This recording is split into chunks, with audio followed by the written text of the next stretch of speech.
Hey everyone, and welcome to mathMinutes. Today, we're delving into the world of ratios, and more importantly, how to simplify them. Understanding ratios is a fundamental skill in many aspects of life, so without further delay, let's get started. First things first, what is a ratio? A ratio is a way of comparing two or more quantities. It shows the relationship between these quantities and is usually expressed as a fraction or with a colon in the form A:B, where A and B are two values. This can be read as A to B. For example, if we have 3 red apples and 5 green apples, we can write the ratio as 3:5 or 3/5. Now, let's talk about simplifying ratios. Simplifying ratios is crucial to make them more understandable and manageable. Simplifying ratios means expressing the ratio in its simplest form. To do this, we divide both parts of the ratio by their highest common factor. Let's consider the steps that we would need to take. First, we identify the 2 or more numbers in the ratio. Then, we find the highest common factor of these numbers, the largest number that divides both of them evenly. Finally, we divide both parts of the ratio by the HCF. Finding the HCF ensures that we maintain the same ratio relationship. If you need to review how to find the highest common factor of 2 different numbers, have a look at our video on this topic for a more in-depth explanation. Let's work through an example to simplify ratios step by step. Suppose we have a ratio of 6:8. First, we find the highest common factor of 6 and 8, which we find to be 2. Then, we divide both parts by 2. So, 6 divided by 2 is 3, and 8 divided by 2 is 4. Therefore, the simplified ratio is 3:4.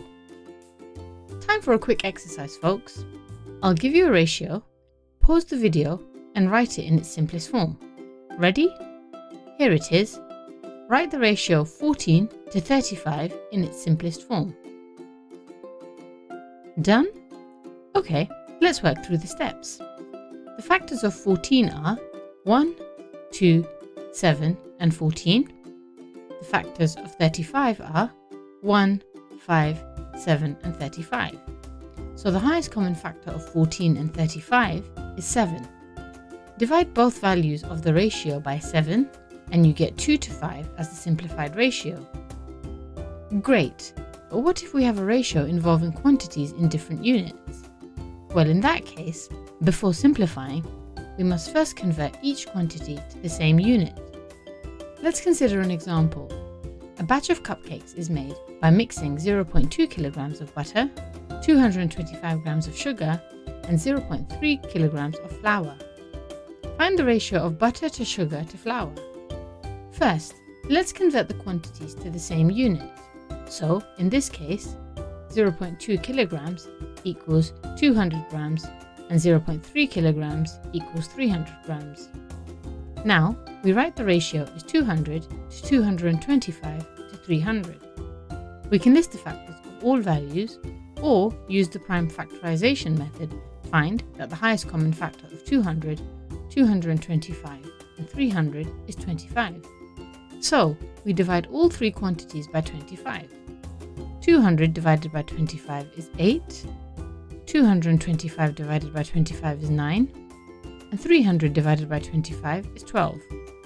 Therefore, the ratio of butter to sugar to flour is 8:9:12. Sometimes we may have problems that require us to find out how much of one quantity compares to precisely one of the other. Let's explain what we mean by this. Recall that the general form of a ratio can be seen as A to B. Rather than dividing both values by the highest common factor, if we divide both sides by A, we would get a ratio in the form 1 to B over A. We can rewrite this as 1 to n, where n equals B over A, could be a whole number or could be a fraction or a decimal. Let's consider an example to understand this further. Sarah wants to make lemonade. Her recipe requires that she mix 300 milliliters of lemon juice with 1.2 liters of water. However, she only has 250 milliliters of lemon juice available. how much water does she need to use for the lemon juice that she has? To solve this problem, we must first write down the ratio so that the units of all quantities are the same. 1 litre equals 1000 millilitres, so 300 millilitres to 1.2 litres can be written as 300 millilitres to 1200 millilitres. Now, we want to work out how much water is needed for every 1 milliliter of lemon juice, so we divide both values in our ratio by 300. This gives us the simplified ratio 1 to 4. We have 250 millilitres of lemon juice to make our lemonade, so we now multiply both sides of the ratio by 250. Our ratio now has the form 250 to 1000. So Sarah needs to mix 1000 millilitres or 1 litre of water with the lemon juice that she has to make the lemonade. And that's a wrap on our introduction on ratios and how to simplify them. Remember, simplifying ratios makes them easier to work with and understand. If you enjoyed this video and found it helpful, don't forget to like, subscribe and share it with others who might benefit. If you have any questions or topics you'd like us to cover in future videos, please let us know in the comments below. Thanks for watching and we'll see you in the next video.